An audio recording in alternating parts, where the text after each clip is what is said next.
Bonjour. Bonjour à tous, il y a des gens à côté. Alors attends, je fais un tour sur moi-même et c'est bon, normalement. Bonjour à tous, je suis Shirley, chef de projet audiovisuel de Green Bull Group. Et je suis Manon, la chargée de clientèle de Green Bull Campus. Suite à de multiples tournages ensemble, ou pas d'ailleurs, on a décidé de faire une petite vidéo aujourd'hui sur 10 astuces, 10 tips pour être à l'aise devant la caméra. C'est parti! La première chose, c'est bien connaître son texte. C'est vraiment très important, ça évite les bafouillages, ça permet aussi de prendre confiance en soi devant la caméra, d'être plus à l'aise. Tout à fait, comme on l'a constaté au fur et à mesure des tournages, plus la personne connaît son texte, plus elle va savoir ce qu'elle va dire, elle va avoir tout à fait confiance en elle et elle va être du coup bien plus à l'aise devant la caméra, bien plus confiante en tout cas au premier abord. Le deuxième conseil, ce serait d'imaginer que la caméra est une personne. En effet, c'est un petit boîtier, c'est matériel, ça ne vit pas et pourtant, qu'est-ce que ça peut nous angoisser au quotidien? C'est vrai que ça peut faire très peur et au final, l'habitude après va prendre le relais, hein. C'est aussi une question d'habitude. En fait, ça va dépendre si on est seul ou pas pendant notre tournage. Si on n'est pas seul, on peut aussi demander au vidéaste ou à la vidéaste de se placer derrière la caméra. Des fois, ça aide de se dire qu'on parle vraiment à quelqu'un.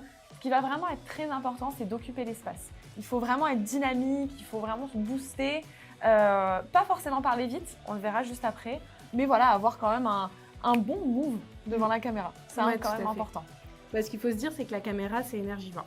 Donc, entre ce qu'on va faire dans la vie réelle et ce qu'on aura comme résultat in fine, il y a une grosse différence à ce moment-là. Donc, si on ne donne pas beaucoup plus d'énergie, si on n'est pas beaucoup plus dynamique, entraînant, etc., si on ne donne pas beaucoup plus de rythme, ça se voit. Ça fait plat à la fin. Et le résultat n'est du coup pas très agréable à visionner. Quatrième conseil, ce serait de parler doucement, marquer des pauses et avoir du rythme.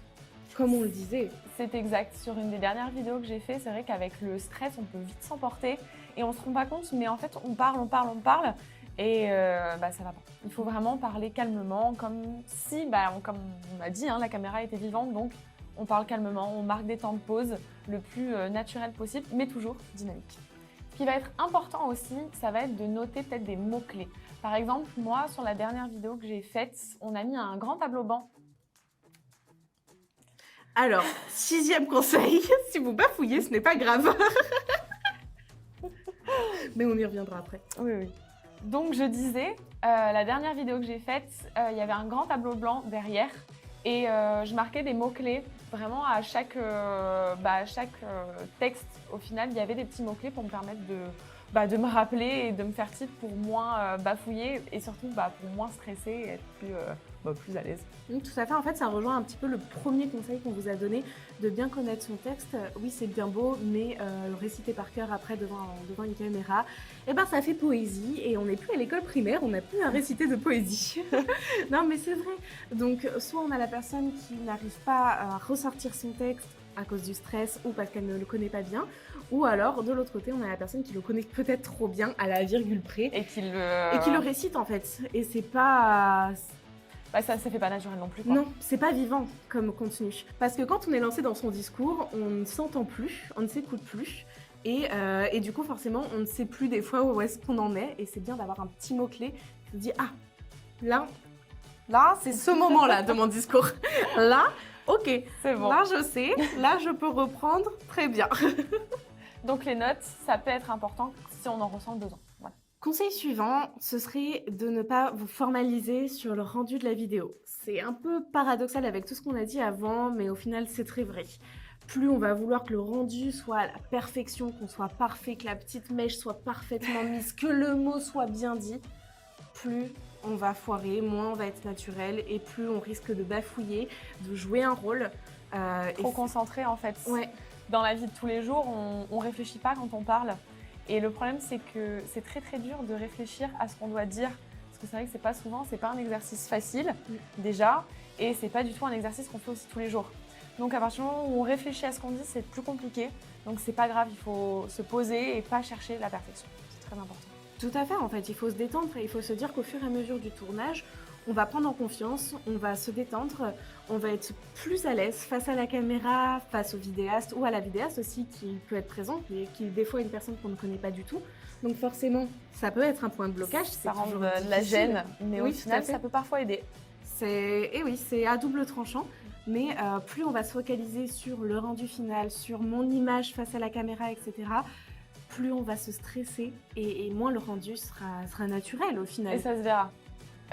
Pour les personnes qui ont un peu plus de mal et qui appréhendent beaucoup plus la première fois, ça peut être intéressant d'essayer de se filmer soi-même, donc tranquille, vraiment dans son coin, de faire une petite répétition. On prend son téléphone, face cam, on essaye de se lancer au final dans notre texte pour voir un peu ce que ça donne et pour se soulager un peu. En fait, ça rejoint le point précédent sur le fait d'avoir peur du rendu final. Si on a vraiment peur du rendu final, alors il vaut mieux en effet, avant d'arriver sur le tournage, donc de se filmer en amont avec son téléphone ou avec une caméra, demander à un ami ou une amie de nous filmer et d'essayer de faire son texte. Ça va permettre déjà d'une part de voir quelle image vous rendez face à la caméra, ce qui va vous permettre De se visualiser. Oui, tout à fait, Ouais. de se visualiser. Et de l'autre côté, ça va vous permettre de voir comment est votre élocution face à la caméra. Conseil suivant, c'est très simple. Sachez que vous n'êtes pas seul. En effet, il y a une équipe qui est autour de vous. Il y a une ou plusieurs personnes qui sont là pour vous aider, qui sont des professionnels de la vidéo ou du marketing ou du secteur d'activité de pourquoi vous faites cette vidéo. Et ces personnes-là sont là pour vous aider. Il faut que vous vous reposiez sur elles et ayez confiance en elles. Totalement. C'est vrai qu'avoir confiance en son équipe dans ces moments-là, voire même tout le temps, en fait, c'est la base. En 9e conseil, ça serait de rester vous-même, d'être authentique, de ne pas essayer de jouer un rôle. Ça va vous mettre mal à l'aise, ça va mettre mal à l'aise tout le monde, mais ça se verra derrière la caméra. Donc, voilà, pas d'acting. C'est ça, à part que si vous êtes un acteur né, soyez nature. Si vous avez été choisi pour être derrière la caméra par une équipe, d'une part, c'est que vous avez été choisi, ce n'est pas pour rien, c'est que vous avez sûrement des compétences, de la connaissance ou quelque chose qui a vraiment un attrait au rendu final. Ou si vous décidez de le faire tout seul, alors dans ce cas, mais allez-y franco, mettez-vous à 100% là-dedans et Totalement. n'ayez pas peur du rendu final. Totalement. Faut y aller franchement, quoi. 10e et dernier conseil, ce serait de faire attention au blocage. Dans deux sens. Premièrement, ça va être le blocage au niveau de la parole, au niveau du script. Quand on suit un discours, et il arrive toujours un moment où on va se tromper de mots, où on va fourcher, bafouiller. C'est pas grave. Ce n'est pas grave. Il ne faut pas se bloquer vis-à-vis de ça. Il y a deux possibilités. Soit on enchaîne directement, on se reprend immédiatement, on enchaîne, on coupe pas et c'est parti. La pellicule aujourd'hui, on la paye pas, donc c'est pas grave. Et si jamais vous êtes bloqué à ce moment-là, il y a eu un blanc, et on reprend à la phrase précédente, au paragraphe précédent. Ça, votre vidéaste vous le dira, mais il n'y a rien de grave là-dessus. Surtout, il ne faut pas vous frustrer et surtout, ne vous énervez pas. C'est pas grave, vaut mieux rigoler, vaut mieux prendre le temps de souffler. Ça peut arriver qu'en fait on enchaîne les bafouilles. Ça arrive très très souvent d'ailleurs, surtout avec moi. Mais c'est pas grave, vraiment ne vous frustrez pas pour ça. Souvent quand la personne derrière la caméra a l'habitude. Vous bafouillez, c'est pas grave, rigolez un bon coup, c'est drôle, disons qu'on a fait un lapsus, et c'est très rigolo. Et d'ailleurs, on a pour ça quelque chose d'un petit peu exclusif. Pour vous montrer à quel point c'est pas grave d'en jouer derrière la caméra. On a un petit best-of à vous montrer. On vous laisse avec ça. À bientôt. C'est trop bien. Disposé. Attends. Donc, sur la vidéo, il vous souffrit d'où il vous souffrit. Voilà. Maintenant, vous avez toutes les 40. Le mieux. Si vous souhaitez me contacter. Je pourrais jamais être actrice à Hollywood. Bonne journée tout le monde.